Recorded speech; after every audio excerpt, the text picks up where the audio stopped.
All right. Hey, hey, hey. What you doing? Yes, at here. Hope you're good. Hope you're great. Hope you're wonderful. Hope all is well with you. Nice to be here again. Nice to see y'all again. Welcome back. For those of you who are returning, welcome back to this wonderful, wonderful life. This is a wonderful, wonderful life. So, hope you all are great. Hope everything is going well with you, wherever you are in the world, whether it's morning, afternoon, night. Hope you guys are great, having a good time, having a swell time. So, yeah, man, welcome to my life, and thank you for being here.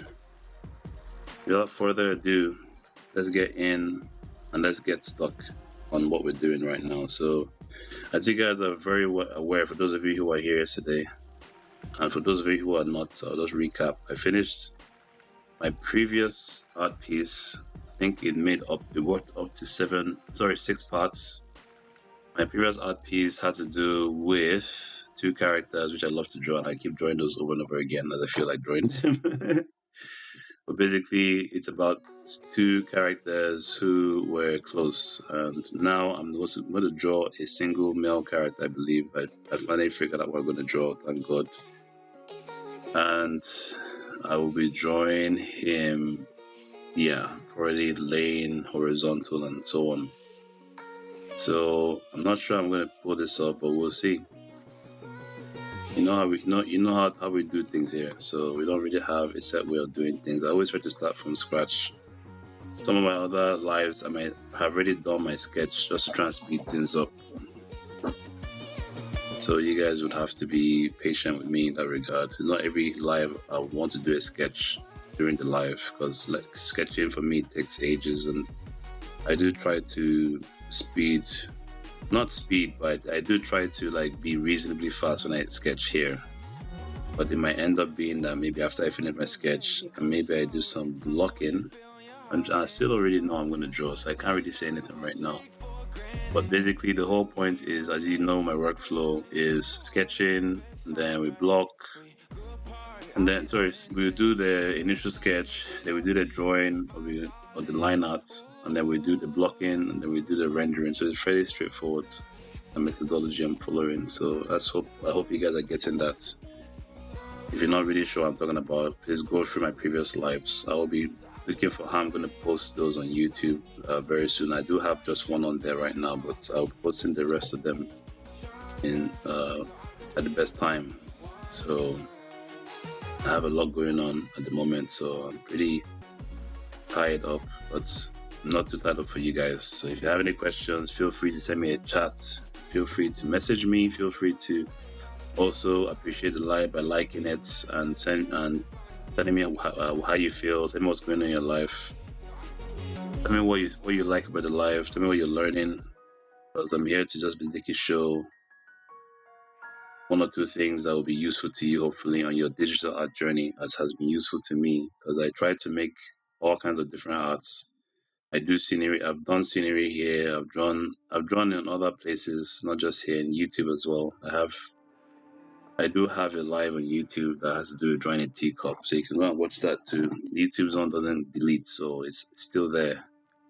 Maybe I might take it down and maybe join it together, or maybe I just leave it there like that. Or maybe I might re-upload it into my channel as just a regular video. I'll see what I need to do after I finish uploading my stuff from Twitch. So I have a bunch of things to do and a bunch of things to complete, so you guys have to just stay tuned so I can keep you abreast as to what is going on with my channel. I'm a very active kind of artist, and I'm not sure if I introduced myself. My name is Yazat. I'm an artist and author. I do this to show people that drawing is cool and to keep you guys engaged, because this is a great place to be. I do like to show this skill. I do have other skills in writing and other things, and I will be displaying as much of these as I can over the course of time. I'm probably not only going to just be doing drawings here. Maybe, who knows, I might play music, and then I might do some other stuff. I don't know. We'll see how this goes, and we'll see how everything shakes out. So hope you guys are cool. I'm talking to you. I'm thinking in my head how I'm going to go about this piece. I do try to engage in this process when I start my lives. I know it might seem to be slowing my lives down somewhat, but I assure you, I'm doing this to help people know that art is not automatic. For those people who don't know, there's many people who engage in art who are brilliant, at time management, knowing exactly how they want to approach their art, what they want to do, and so on and so forth. So I can appreciate those people, But my point of doing this is let you know the workflow, my specific workflow. Everyone has their workflow. This is real time. I'm not making videos. I could make videos and just cut all this stuff down. I will have videos like that on my YouTube coming up soon, but these videos are long form. These are the kind of videos I feel you can learn the most from, because you see me do every single thing in real time. I try not to do much offline, except when I get to the end. There's a lot of time I get to the end. I do a lot of work on my pieces offline. I tend to not do them online. I don't want to bore people, but basically, I find that those things are super important because it takes your work to the next level. So basically, what I tend to do, I might do some color grading, I might do some sharpening, I might do some color adjustments, I might do some color corrections, I might do a host of different things I just feel like doing, depending on the piece. Sometimes I feel that some pieces might be too dim. They're too dim, I brighten them up. Sometimes I feel that some pieces might be maybe too bright, or they need more contrast. I would say. I wouldn't say too bright. I would say they need more contrast. So some pieces need that. Some pieces need to have better saturation. Some need to just have saturation the way they are. I'm beginning to appreciate the lack of saturation sometimes. I think it's an art style in itself, not having super saturation when you're drawing. And I think it's something I've kind of mastered to a decent extent. So I thank God and I'm grateful to be here with you guys, and I hope that you guys will learn whatever it is that will be useful to you in this life. And I pray to God that you guys have yourselves a great time while you're here and you guys be engaged. Talk about a host of things, talk about God, talk about the Bible, talk about life, talk about maybe movies, stories, all kinds of stuff, life situations, all kinds of things. Not a lot is off the table, but I do try to keep things universal, the most PG. So this is not necessarily for kids, but if a kid were to waltz in here, hopefully they won't feel too jarred. But obviously, I do tend to talk about adult stuff or adult stories and stuff. Then yeah, still not ideal. If I do have kids around, when it gets to that, you might want to not have them around. It's not every day I tell stories about stuff like this, just to give you guys other things to think about as an artist, because we're artists here and we appreciate arts of all kinds. We just thank God for giving us that palette. It's not something that will destroy us, so God will help us to use that to His glory, So that's what my own prayer is when it comes to all this stuff. I try not to engage in things that are destructive. I pray to God to engage in things that will be useful in my spirit, will build my spirit, man. And that's what I hope will be the case for all of you guys. I hope that you guys can accept Jesus Christ, your Lord and Savior, allow Him to change your life if you have not already done so, because that's what I've done. That's changed my life, and I wish the same for you. I cannot sit here and be going and have something I feel is useful to you and not tell you about it. So just dropping that in there. Hope you guys are cool wherever you are, and so let me just get to what I think I want to do now.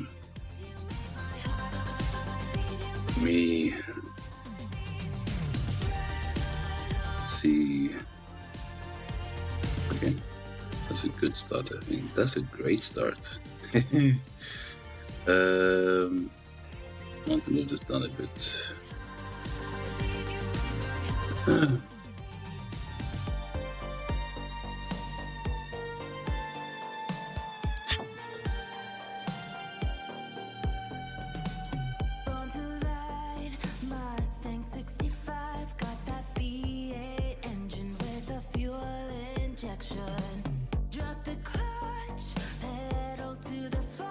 You see how I always start my drawings? Super basic, super stick money.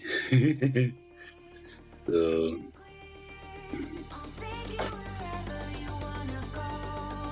this is life, you know. That's why you need to understand life and how life works. Is that life is not linear, you know. Like a lot of people thought that light travels in a straight line, but everybody's now figuring out that light doesn't travel in a straight line. One of the guys who kind of popularized that, I think, of recent was Terrence Howard. I don't agree with everything he says, by the way. I do believe it has some things that might be useful. It might measure some things that might make you think. You know? Basically, yeah, these are a lot of things we are discovering now that are not what we thought they were. His hands, yeah, up.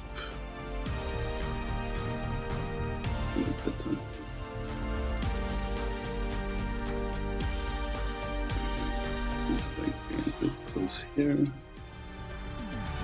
And some.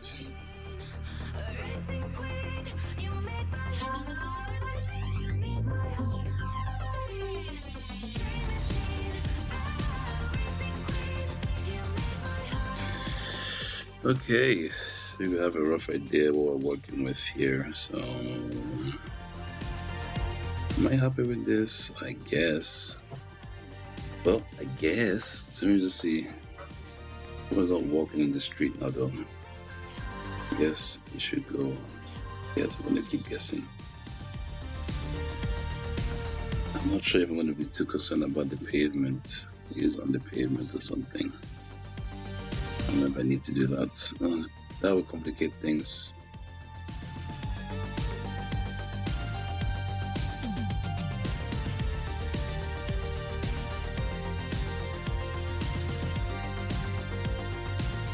Right.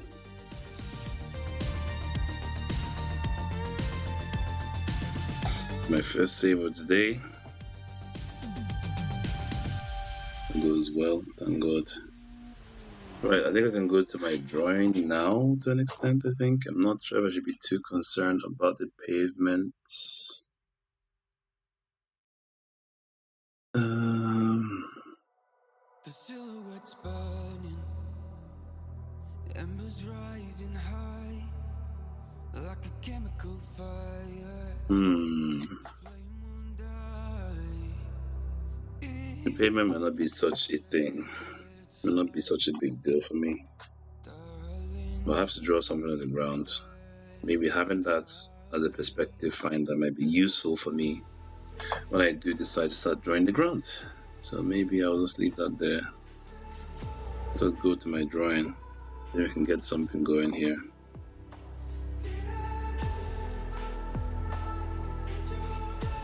So creating a layer, I'm calling it drawing. You can call it line art too, but drawing works for me. You can call it whatever works for you. All this is just whatever you want. You can make it whatever you want, whatever makes your life feel better, whatever makes you feel comfortable. That's what you should be doing. Now I'm saying the save thing. Oh yes, I just hope it doesn't crash when I'm trying to save this morning. Oh yeah, right. So let me see if I can get this paint going. Let me think.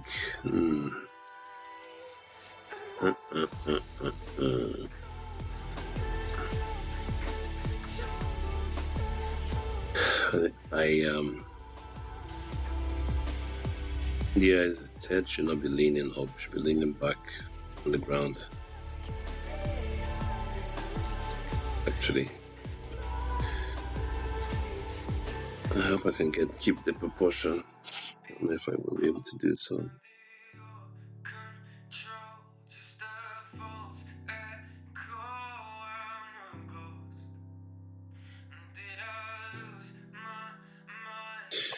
By the way, let me try and reduce the opacity of the layout so I can make my life easier.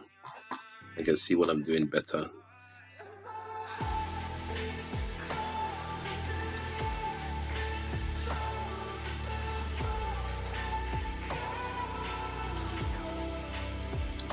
much better. Much better.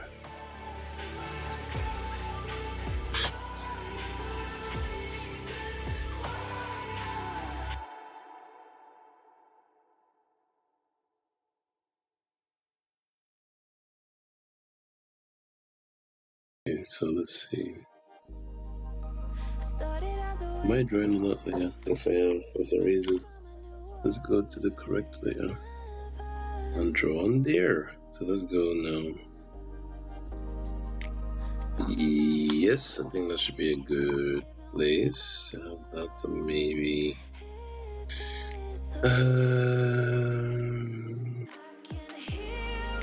It's pivotal.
Okay.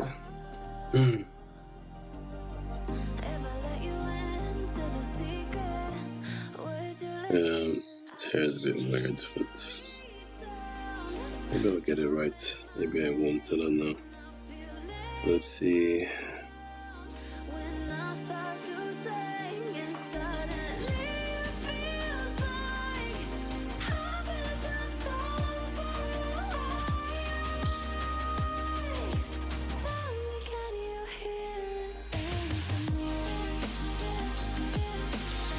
So it's good to have good sketch skills, guys.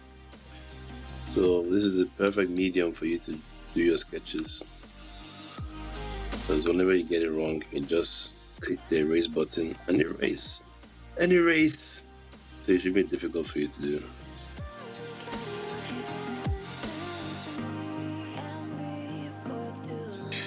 I want it to be side on. Not side on, I want it to be this profile to be a bit. This is too straight for me.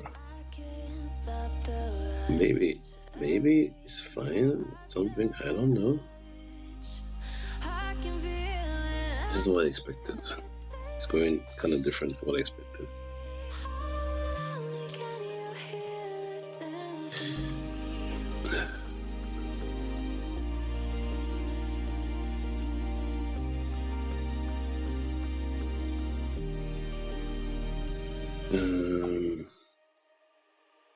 More like clothes, not like his size.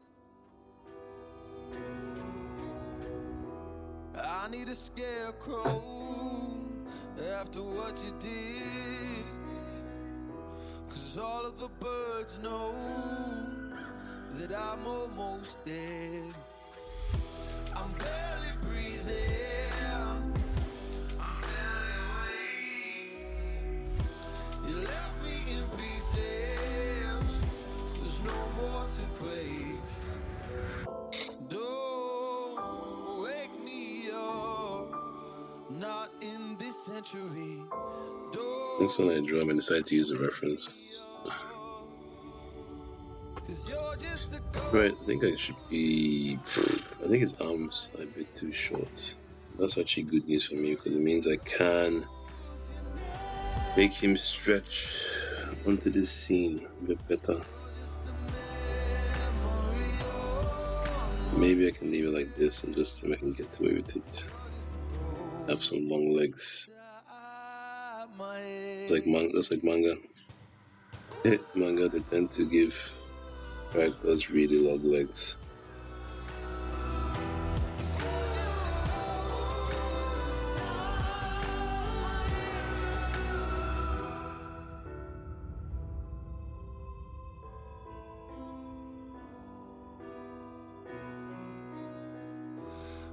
need an angel after what you did.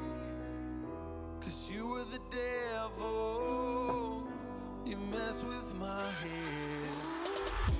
You lied to my mother, you lied to my friends. That's a bit too. But this never ends. Don't wake me up, not in this century. Don't wake me up, 'cause you're just a ghost. I think we have a rough draft. You're just a ghost, you're never there. You're just a memory on my lips.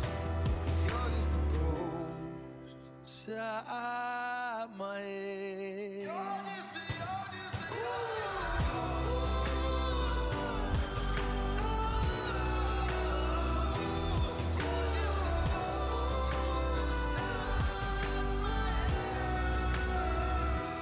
You're just a ghost inside my head. Okay, it's a rough draft, and I don't think it's too bad, I guess. You're just a ghost inside my head. You're just a ghost, you're never there. Maybe I'm thinking it's down a bit more.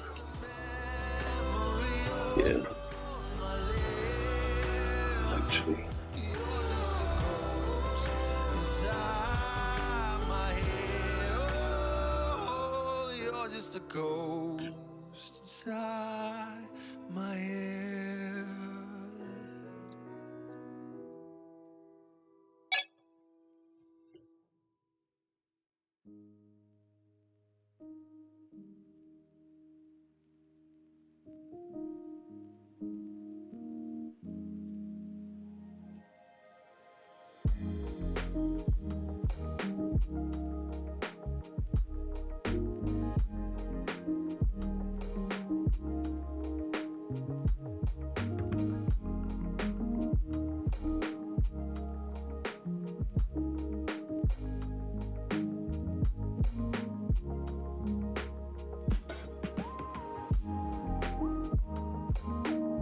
Highlight might be a bit too high up, but still.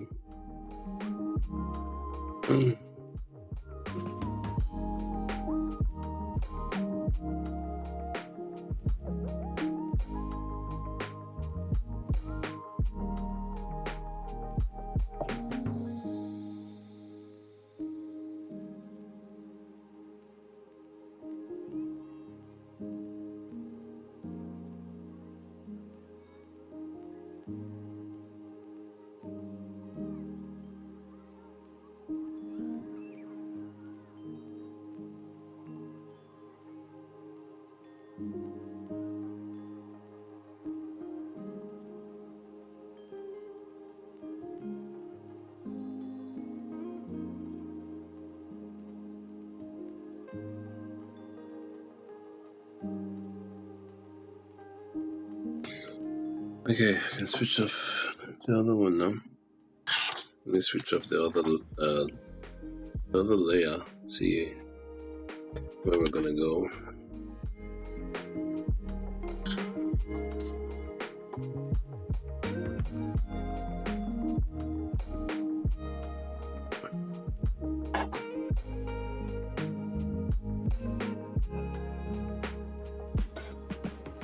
Now I can get my brush, my eraser, I meant. I know I keep saying brush when it comes to eraser.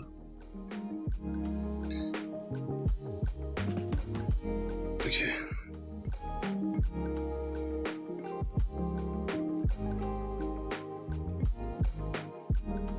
Trying to do some cleanup, so I'm gonna try and figure this out. How we're gonna do this.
I'm trying to clean up, but it's not letting me clean up.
Just checking a few things.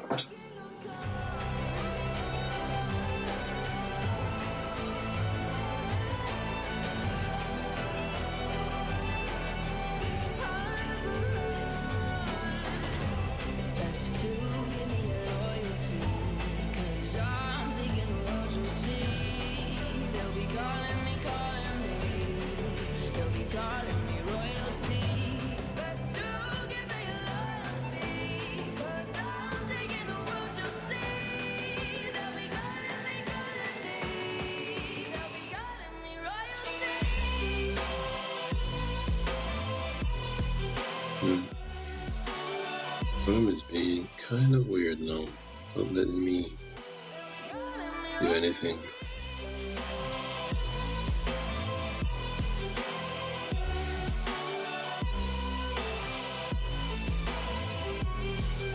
Okay, it looks like it's saving. Oh, that's nice.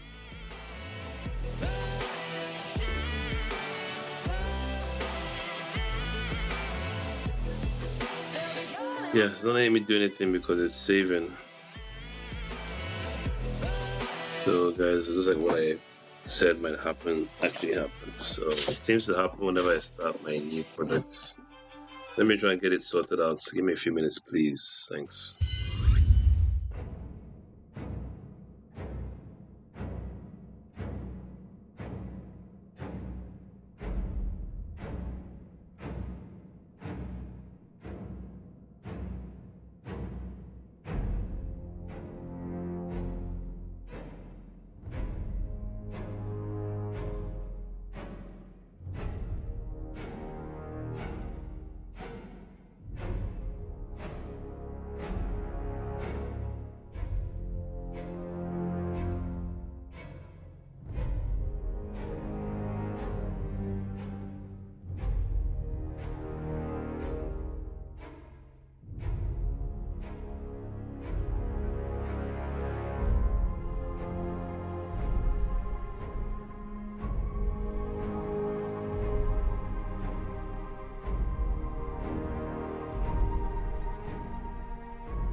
Hey guys, welcome back.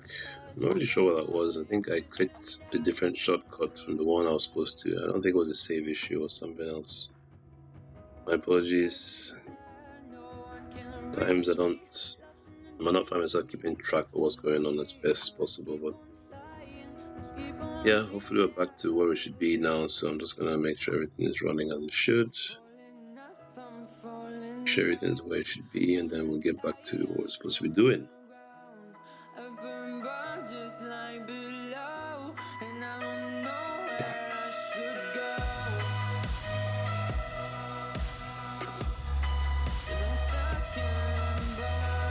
Yep, so it looks like there. Let's check out one more thing. Okay. Right. Yep, everything looks to be fine. So let's get back to what we're doing. Thank you so much for your patience. So I'm gonna erase now. Go from there.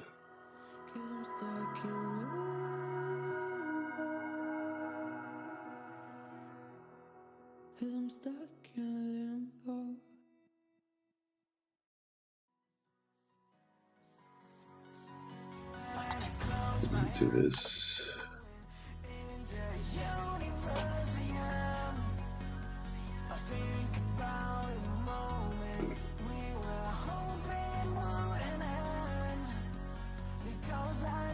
I need to make this as clean as possible so when I get to my rendering parts,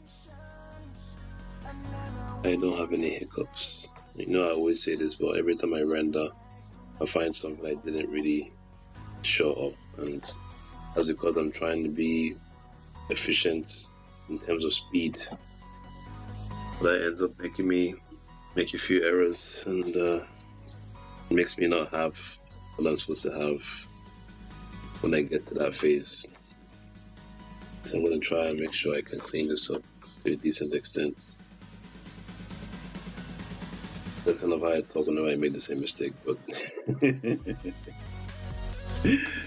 to a decent extent, not to the best extent, to a decent extent. Okay, so let's just get rid of all this extra stuff.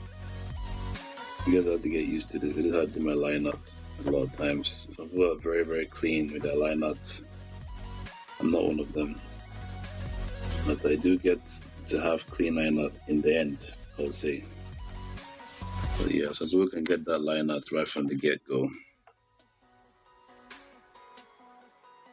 I used to not have the straightest hands when it came to this sort of stuff. But over time, I got better. I improved. Apart from some other issues I had. I'm pretty decent now with line art in terms of my cleanness of my strokes.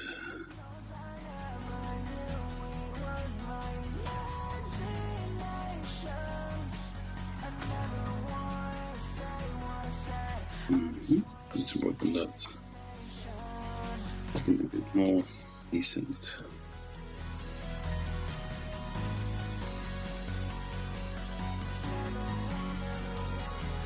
This is his hand, so I think I need to reduce that one.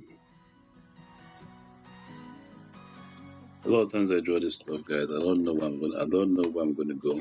I just figure things out as God gives me the ability to do, and I just try to make the best of what it is, and it ends up turning out better and better each time, in my opinion. If you don't think I'm right, let me know what you think I can improve on or whatnot. I would love to know in the comment section. Send me a chat. Just in case you're joining me, my name is Yazat, artist and author. I'm drawing this art piece because I love drawing, and I want you guys to be part of it, be blessed, you know.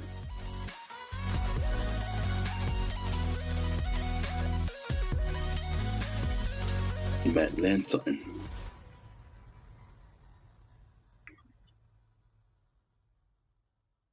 This is it.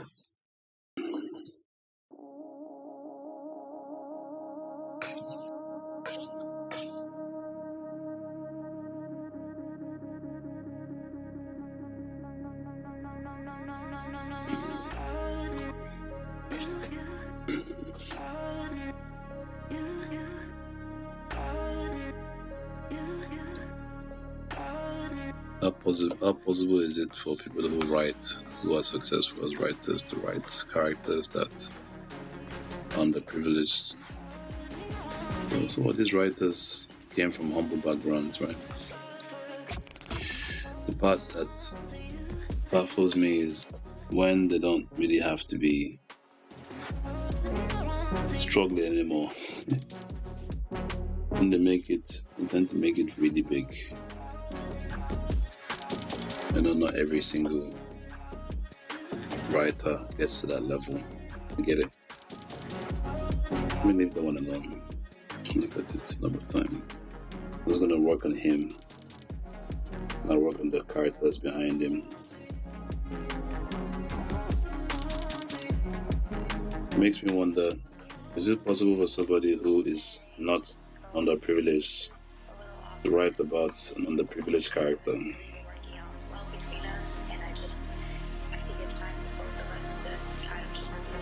What are the things you notice about people that do that? Do people really identify with characters who are rich when they themselves are not rich? These are some of the questions that I, as an artist, I tend to ask. Because I do tend to write. I do want to write stuff that is relevant to my audience. I don't think every audience wants to read about people struggling with money. But audience want to read about what it's like to be rich. What it's like to have money, I imagine, because everyone is different, right? I remember having a colleague I used to work with who liked Top Cat. A lot of people like different things. He liked Top Cat because Top Cat was a smart, cat, right? Very, very smart cat that was always very, very wily, and he always knows how to wash Officer Dibble's brain. So that was a character that he loved very much. And like he said, he learned a lot from that character. I was like, wow. The many characters out there could have chosen. They had the Flintstones. They had a lot of different cartoons going on then. I'm not really keen on talking about right now. Maybe if people request down the line, maybe I'll have a discussion about stuff like that. But yeah, so basically, my point basically is that a lot of times you expect them to go for the usual run-of-the-mill character, like maybe like TMNT or whatever else that was their main, shiz net then. Whatever was the shiz then, But yeah, he liked Top Cat. I was like, I also had someone else in my house that who also liked Top Cat. So it's like, that's so funny. But yeah, for real, like you look at a lot of these characters, they're inspired, right? Someone that was inspired to make those characters. It makes you wonder what the inspiration for those characters are. I'm sure that information about that is already online. Probably should do some more research into things like this if I come out so I can give some useful information. But I don't know if my audience even knows what Top Cat is. To be honest, I don't know if majority of people even know who Top Cat ever was. So I'm not sure how relevant it would be for me to put up that information for them. They can pull it off for themselves.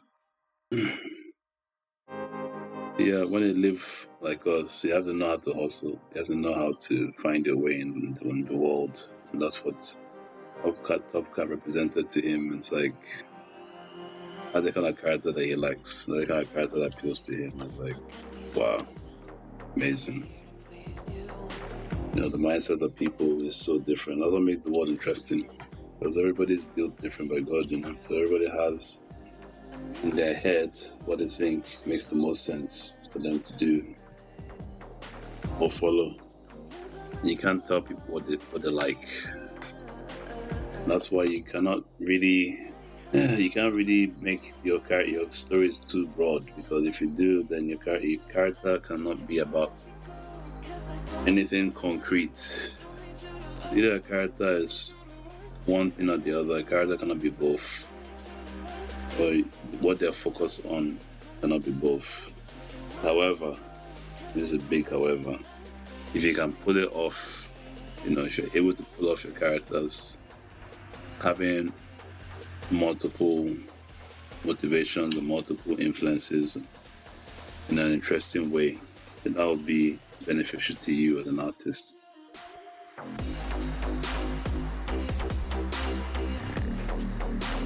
It will be something that will make your stuff sell even more, in my opinion.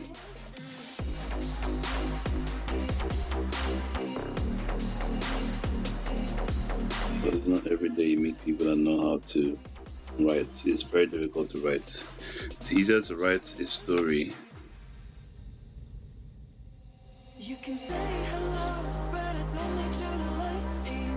that is based on one thing. It's harder to write a story that has many layers to it. That's why when you see like all these intergalactic stories, they're not easy to write. They're not easy to do. You see it like a Star Wars. Star Wars was novel in the sense that it focused on, I think interdimensional travel. It focused on the Force. It focused on the Force's interaction with people who wielded the Force. Things like this. That's what made it a very unique story.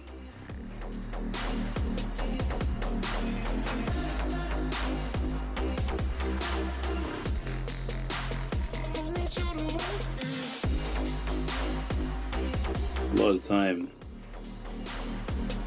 people do not understand the basics of telling a good story. Because they lack that understanding, they find a struggle, to write a good story. A good example of that is Rebel Moon. I've written stuff like that on my website. I have a blog, and I wrote about it when it was supposed to come out. It's like, wow, it looks really good, Characters look great. The story looks great too.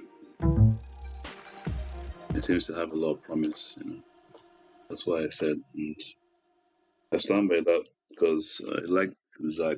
Typically, not everything about Zach, but I like Zach, and he does, cool stuff.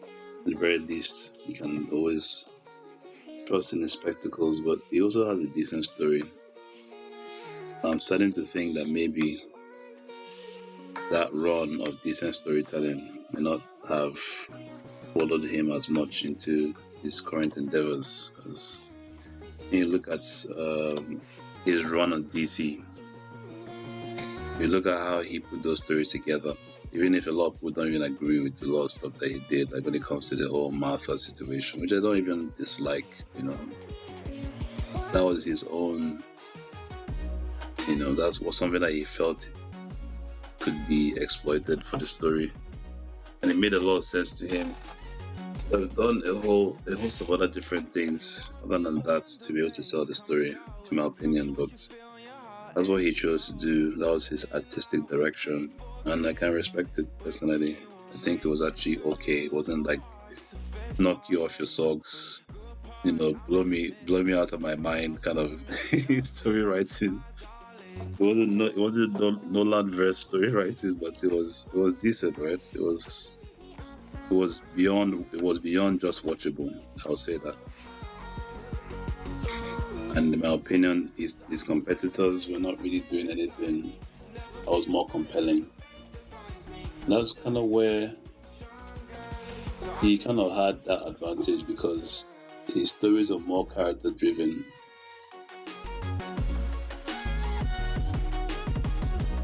To a good extent.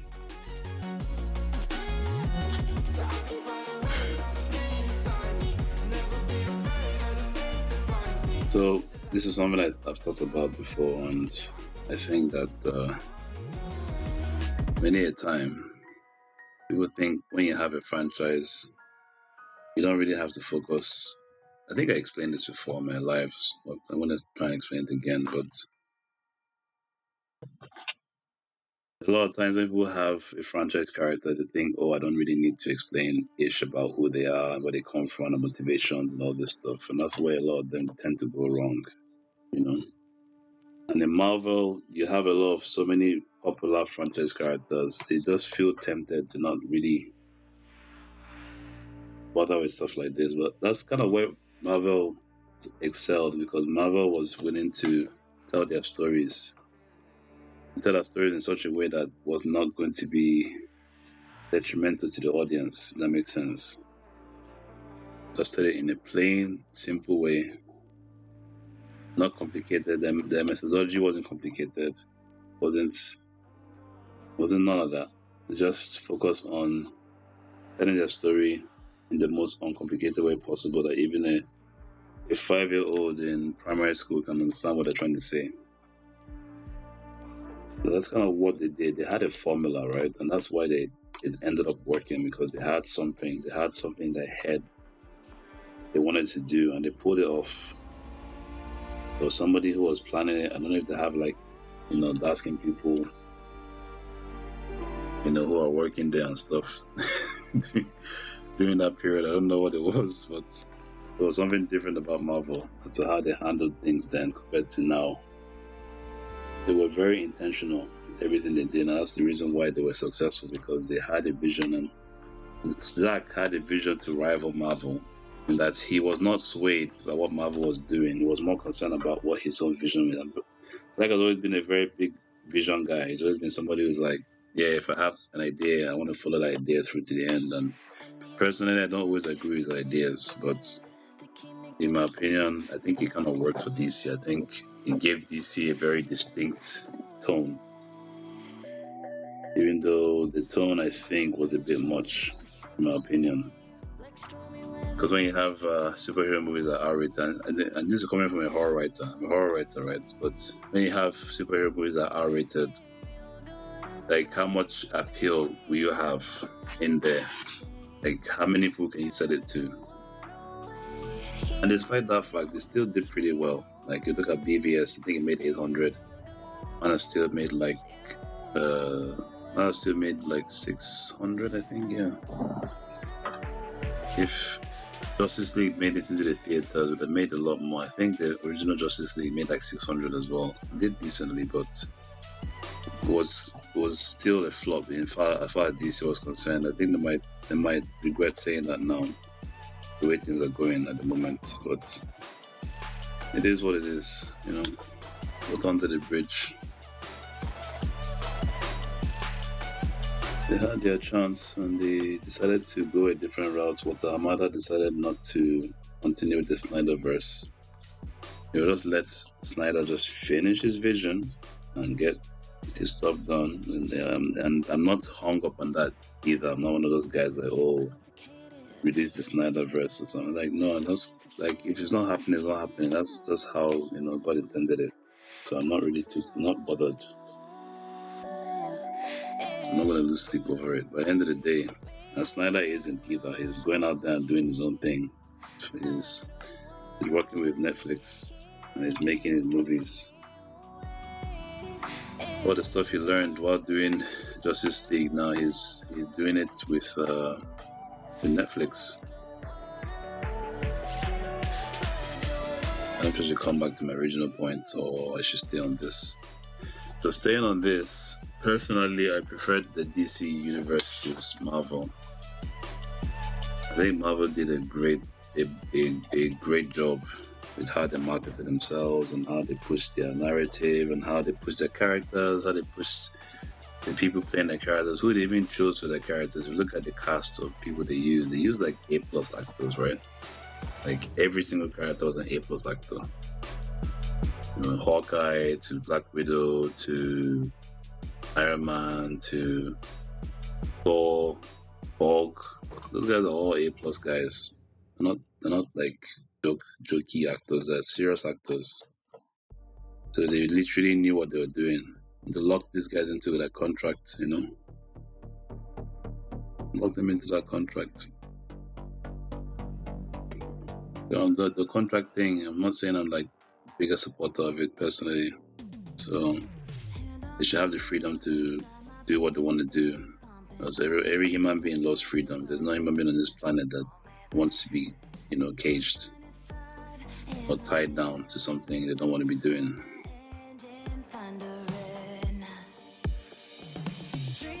So basically, yeah, I think that went really well. And they did a very good job with it. I think they're great. I'm just trying to think now where I'm going to go with this now. I want to think about how I'm going to color this. Am I going to color it different, or what do I do? How do I pull this off now? How do I make it look the way I want it to look?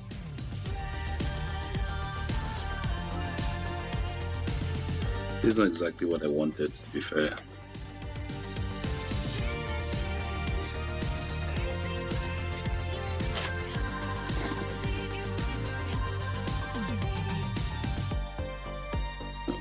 I'll manage it though. I'm just trying to think. What are we doing? How do I call this now?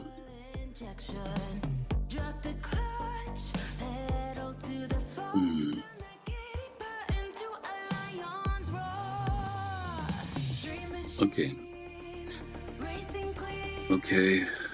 I think I have a rough idea, but I'd like to do it somewhere else.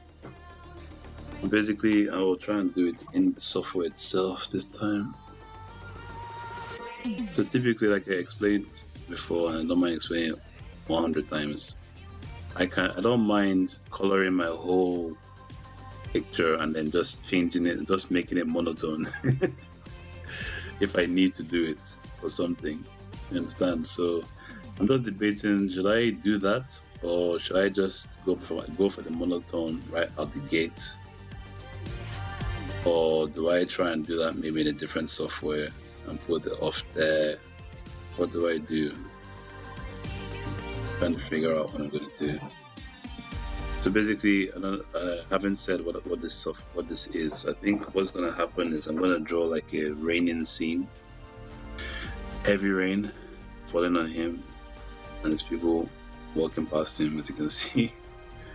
He's on the floor, and I'm trying to figure out what the best way for me to pull this off. What would be the best way for me to pull this off that will make it look as, I don't know, dramatic as possible. That's 1, 2. I don't know if I have the right expression on his face, to be honest.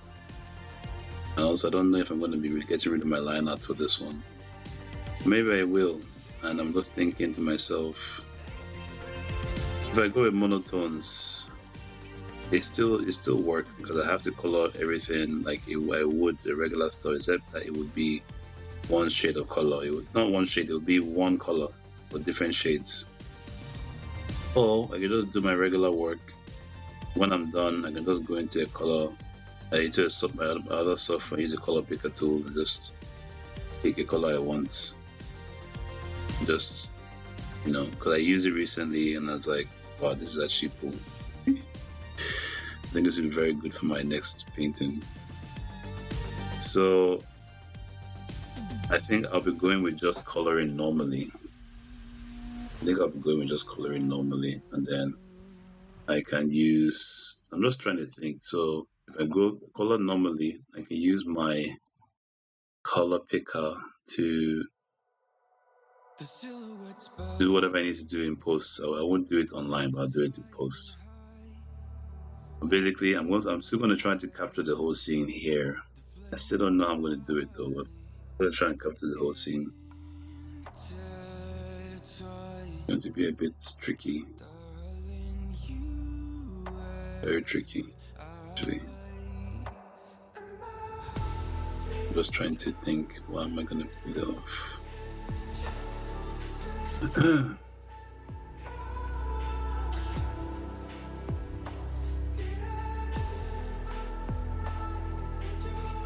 Yeah, so basically, I will start definitely then with maybe blocking the whole scene, or maybe not. I just block the characters and then figure out what I'm gonna do with the scene, the background, and when I finish with the scene, the background, it's gonna be super basic, and I can add rain as best as I can, the torrential rain, whatever you want to call it, heavy rain, and then see if I can pull it off. So yeah.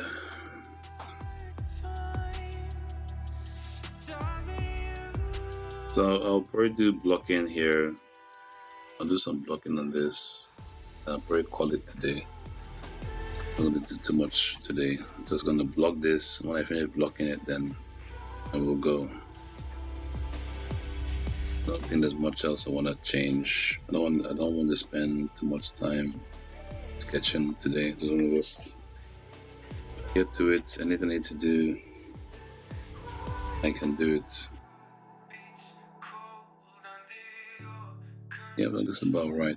So blocking it will help me to remember where everything is when I start rendering. Rendering hopefully shouldn't take me too long this time. I always say that every time, but we'll see. I still am undecided as to how I'm going to pull off the rain and so on, but basically I'm going to do a lot of stuff here. I'm just trying to figure out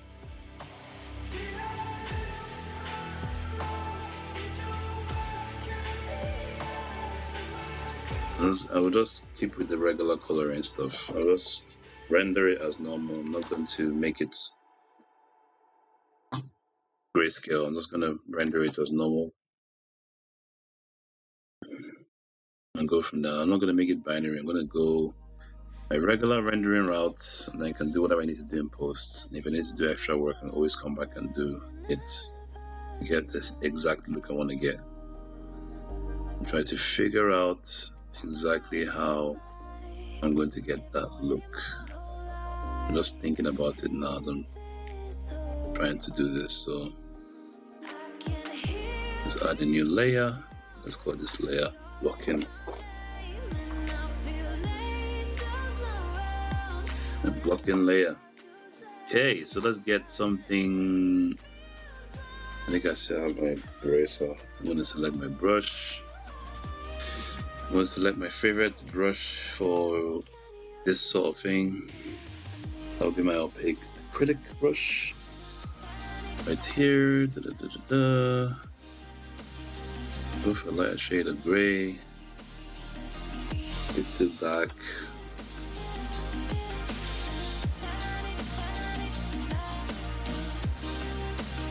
Too dark. Let me try using my brush. Still too dark. I'm gonna try a different lighter shade.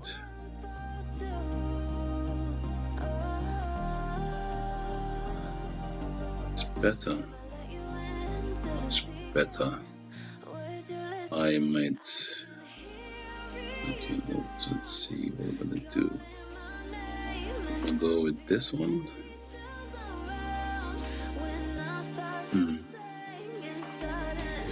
Never usually go with this kind of dark shade of gray, but let's try it this time and see how it goes. Start with the character first, and work our way to the rest of them.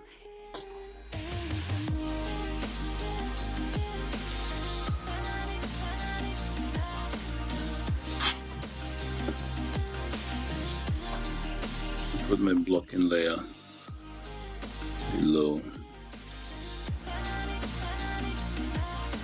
It always goes below. Let's save.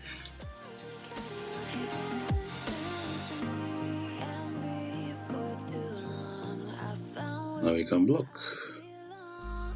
Blocking, guys, in case you don't know, you're new to my life. Blocking is basically when you use an opaque color to color your characters so that when you render them, you won't have any leakage behind the character, if that makes sense. So typically when I do portraits, I block my characters. This is not a portrait, it's landscape, right? But it's still character driven, so I'm going to block the characters instead. Typically when I do landscape, it's scenery based, but this is not so much scenery, this is still character based. So any character based drawing I do, I tend to block it first.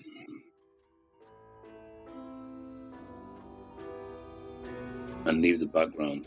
If I'm doing scenery, then I block the whole canvas. It's far less stressful doing that. Right, so this part now, I have to try and make an amendment here because he's not holding his stomach, his hand is over his stomach. So that's something I need to change, but still I can just do it in the block and hopefully I can remember. And I'm coloring to leave that space so it's not going to look like he's holding his stomach. Don't wake me up, 'cause you're just a ghost inside my head. You're just a ghost, you're never there. So what was I saying about Marvel?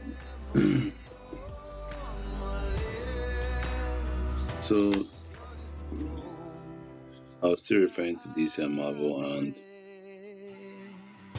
as I would say hard, but I'm not going to try and say anything bad.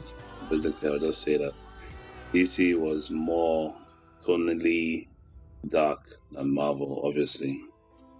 Everybody knows that fact. And that's one of the things I liked about DC. So I agree with everything they did. Who I care about, maybe to understand certain things I wasn't really looking at before. I don't really look at too much now, but overall, it matters what was pointed out. And I feel like some of the characteristics of the characters have been very different. The personality of the characters can be very different, especially with Superman. I think all the other characters were tonally correct. Superman was the one who... Well, I think Superman was also there too. Superman was pretty much Mr. Nice Guy in his own way, but he made some decisions I don't understand. I don't think I'll ever understand. Even though it's actually... Let me think. Yeah, it's actually accurate to the comics, but not in that sense though. You guys read comics? I would say I was up to date in those days when it comes to comics, so I know exactly what happened when it's man fought the 3 escapees from the Phantom Zone, from the Kryptonian prison. I can't remember the name again, but yeah. There was 3 of them. So in the movie, one of them is Tomb. In the previous Superman movie that I had in the 1980s or so, one of them was Dumb. But yeah, in the comics, I don't think that was the case. Maybe he was, I don't remember.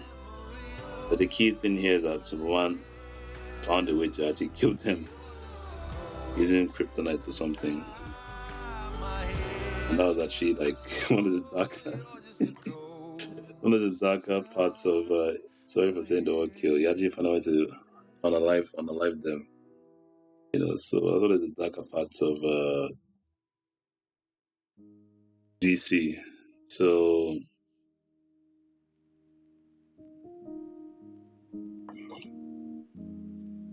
he found a way to be able to use kryptonite or something to kill them.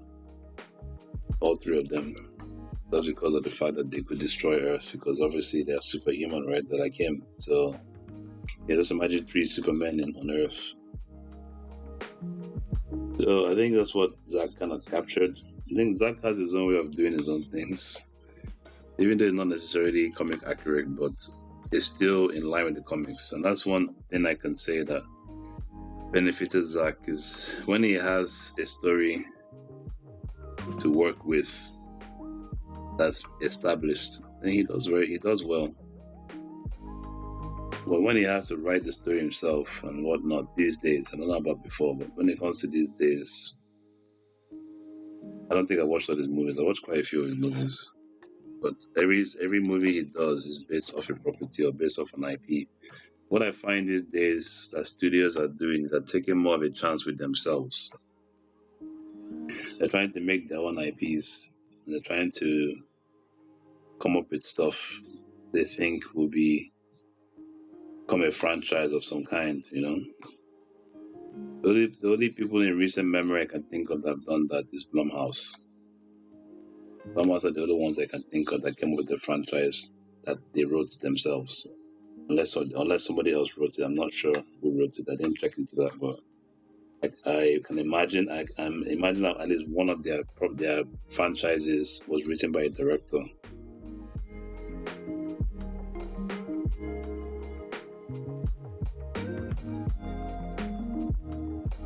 At least one of them, and that became a franchise. So it's not impossible, obviously, to have a franchise from a director. Like Back to the Future, written by a director. That's a franchise. What people don't realize about franchises is that they don't last forever.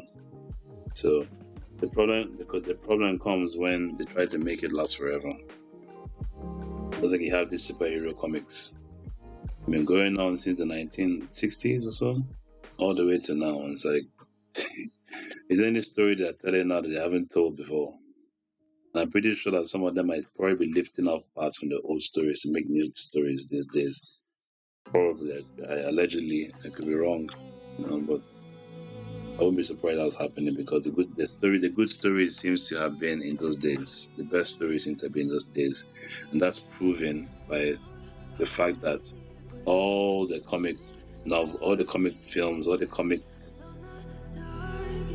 animation movies are all based off the old stories. None of them are based on the new ones, not even one. I know because I read those stories and I knew of those stories, and I knew that I used to ask myself, why don't they have any comic hero movies? Like, this is easy money. If they made a story out of this, put it on the screen, they'll make a lot of money. And that's when they started doing this whole stuff recently, and it's like, they waited so long. I kind of knew, just looking at comics, that they could probably make some money off this stuff. They just organized themselves. And this was before a lot of what you're seeing now came out. Made this assessment.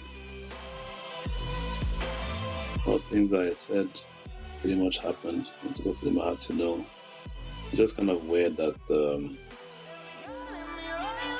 it took so freaking long for them to come to that realization.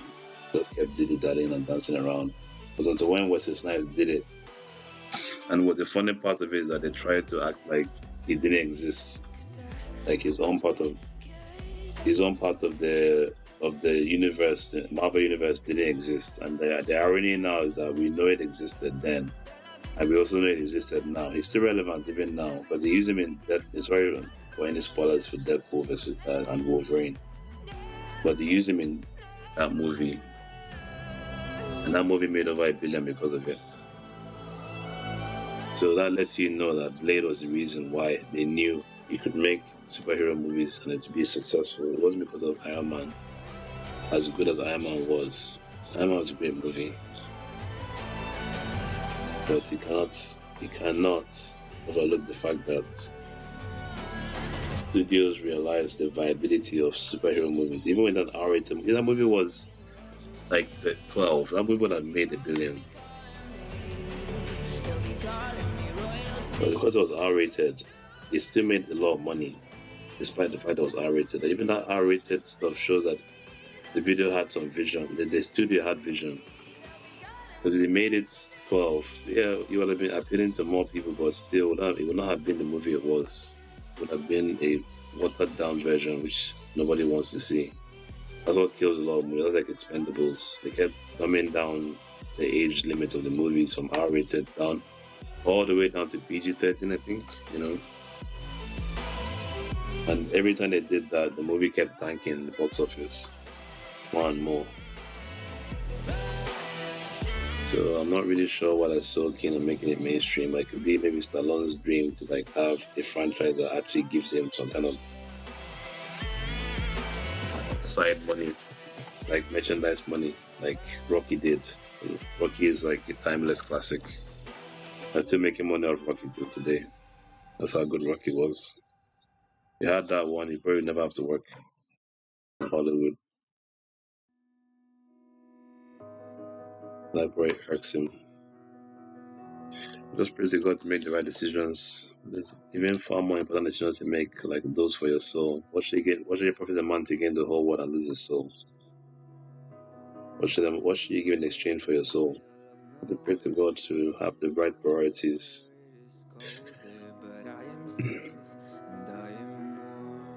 That's what I pray for.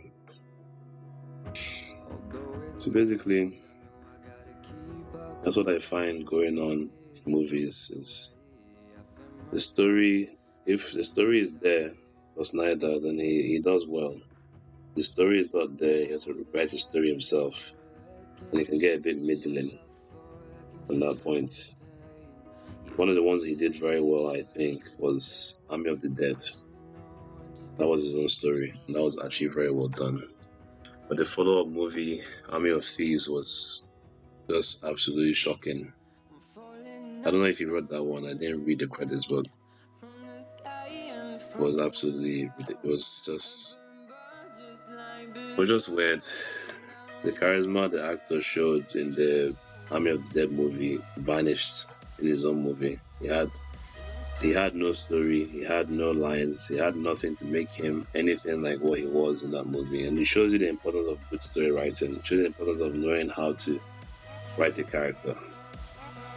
You know, because if you don't know how to write a character, that character is going to be boring, you know. So speaking of boring characters, I don't really have any of those in my story. And because I'm better than anybody, I'm just basically just segueing into this. Trying to find a way to segue into my story on my live stream. I have a story called the John Milan Saga. It's a horror series. It's 4-part novel. It's about two young people who are navigating the world and the horrors it presents, and trying to find a way to survive against all that they face.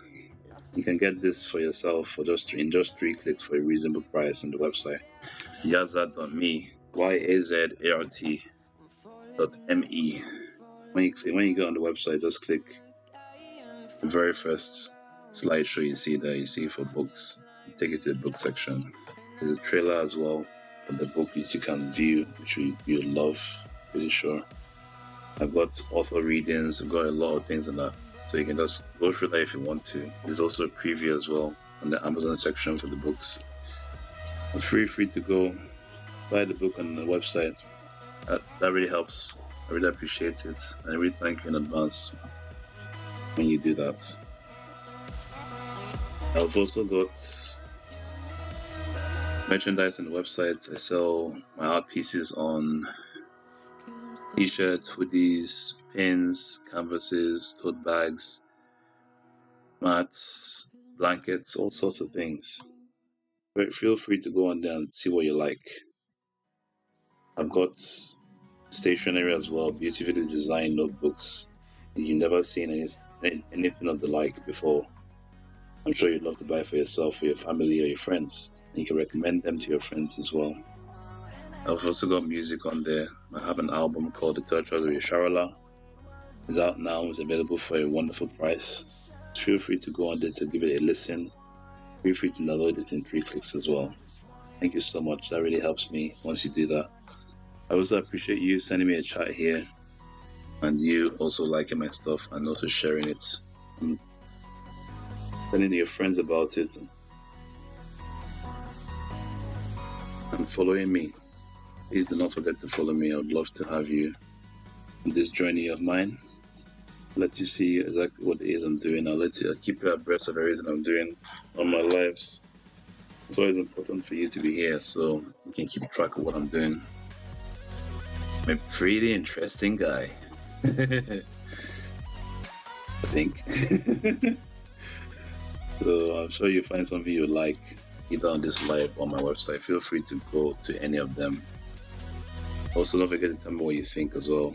Tell me how you feel as well. Hope everything's going well with you. Remember, you're blessed, and I really appreciate you being here. It's really an honor having you here. So,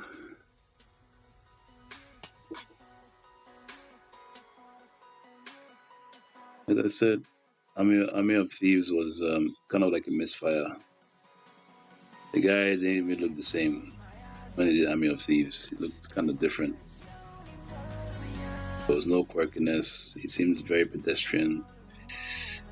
He didn't seem anywhere near as personable as it was in Army of Thieves.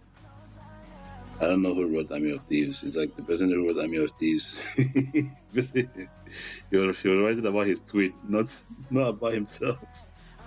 It felt like I was watching somebody else. We just happened to open safes. I liked how the story kind of ended, though. I like how the woman kind of like. Sorry, no spoilers, though. Sorry for any spoilers. You can be bothered to watch Army of Thieves, but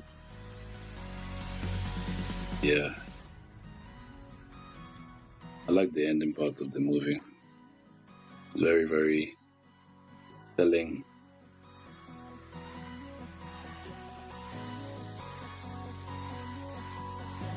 The whole safe thing was a novel idea, I guess. But one of the reasons I don't really like safe movies is because at the end it's always about opening the safe or not opening the safe. So it's going to be either one of two things: either going to open the safe or they're not. So you're basically going to just spend the whole movie watching something that you know is going to have to happen or not going to have to happen. That's the reason why I don't really rate safe movies or safe stories and stuff. It's the dynamics that leads up to it, I think, that makes it worthwhile. So I think that's what matters most, not necessarily just doing the whole safe thing and having all the effects and everything. It's cute, but at the end of the day, it's just about. I think the spectacle again was a factor, right? Trying to see the whole safe thing was nice. Nice seeing all the whole moving parts and everything. It was cute, but I'm a big story guy, so I love to have a good morsel to eat when I watch this stuff. And if I don't see it, I can just like it for what it is. I think it was a decent movie.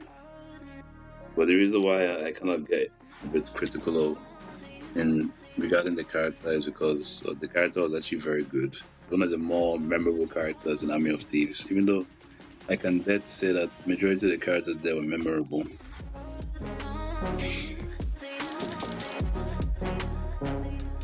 And yeah, Snyder wrote that. He wrote that very well. If he wrote that, that was pretty darn good writing. He did.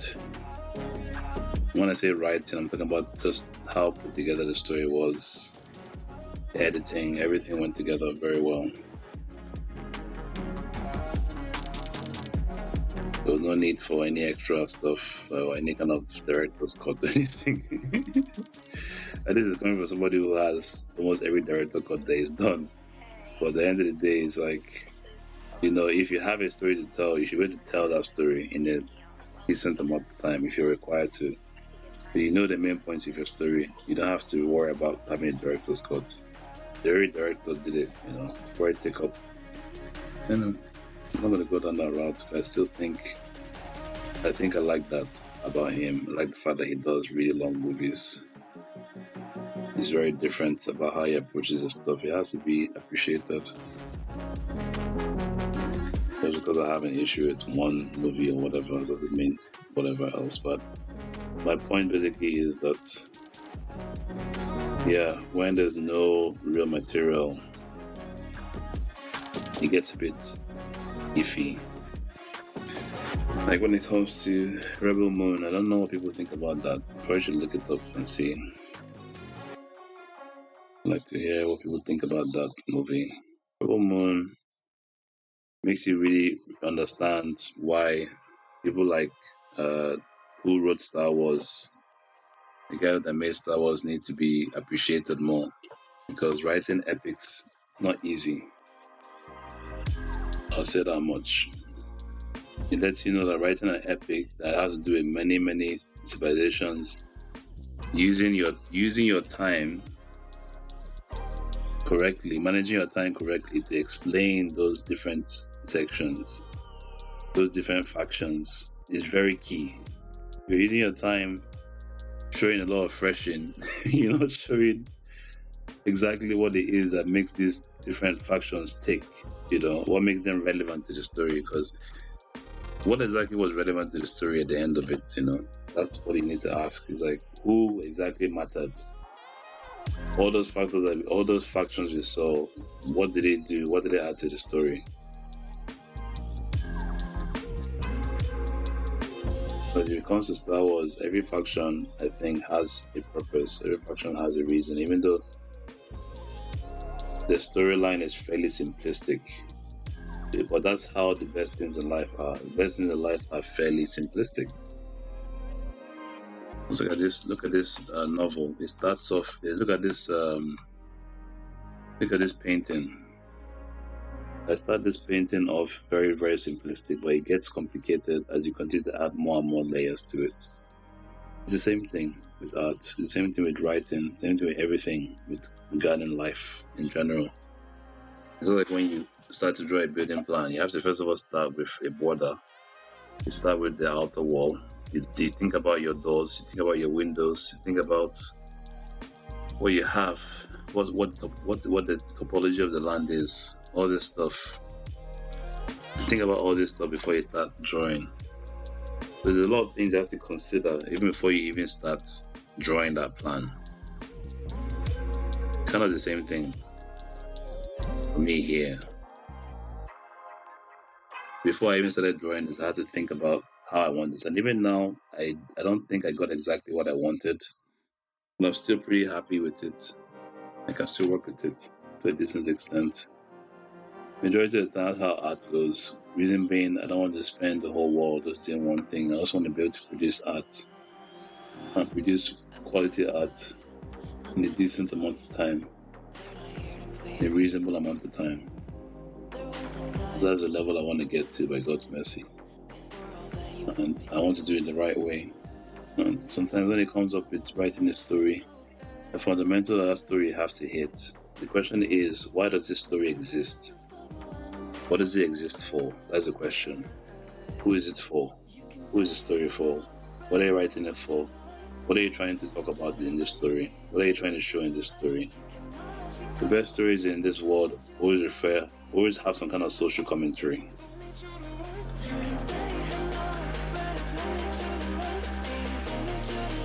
So the question is, what are you actually referring to? What are you actually trying to expose? What are you trying to talk about? This is my own viewpoint. You don't have to agree with what I'm saying, but I just feel like a good story should be based on something. What good story do you know that is not based on something that happens? Let's say like even depression. A lot of stories are based on depression because depression is a real thing. People get depressed in the world. So when you make a story that has a character that is dealing with depression, then you are going to appeal to people that have depression. And hopefully that character will make choices that would let people in that position know that this is what you can do. This will be helpful to you. This is what you can do versus this is what will be helpful to you.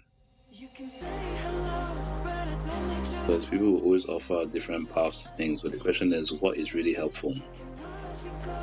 What will really help you? What will really save you? That's the question. Nobody really asks that question. People just tend to just move around like lemmings, like they know everything. That's not how life is. Life is not a one-size-fits-all.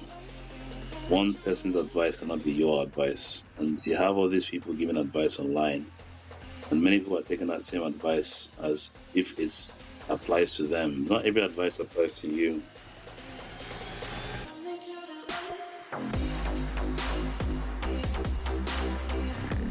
If you decide to listen to any advice, you have to make sure you pray to God for guidance. I suggest you listen to God, pray to God for His advice. He's the one that will give you the best advice. He will never lead you astray. I'll say that much. If you are seeking for people's advice and you don't really know who they are, you don't know what their motivations are, you need to have some kind of agenda being there, you don't know what the reason is for you making those videos, you want to listen to these people, you don't know their background, you don't know where they're from, you don't know who they are, you don't know what they're following, you don't know who they're serving, you don't know nothing. And people like that are always so keen to teach you things, you know? That's neither here nor there though, so going back to what I was saying.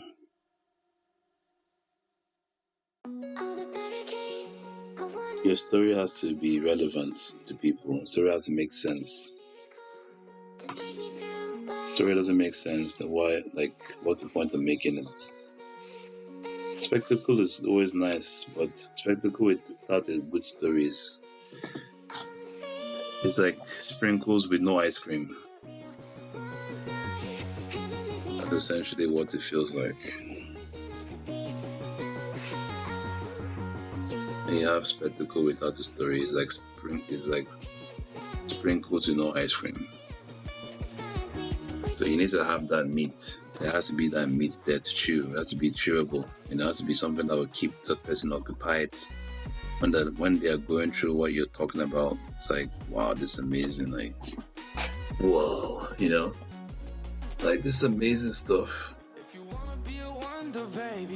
This is what this really was about.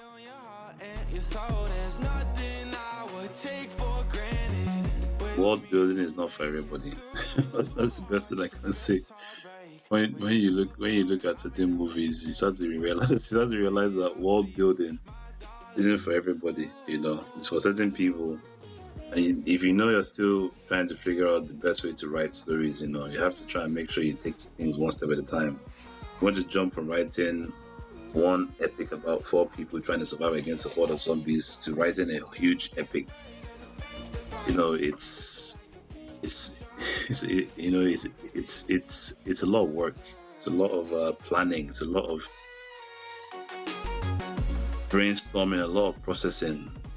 You have to really sit down and figure out, what it is that you're doing. You also have to have the gift. It's a gift that God gives. You have to have that gift, and if you don't have that section of things, you get someone that does. You hire someone who does. People do it all the time. It's not rocket science.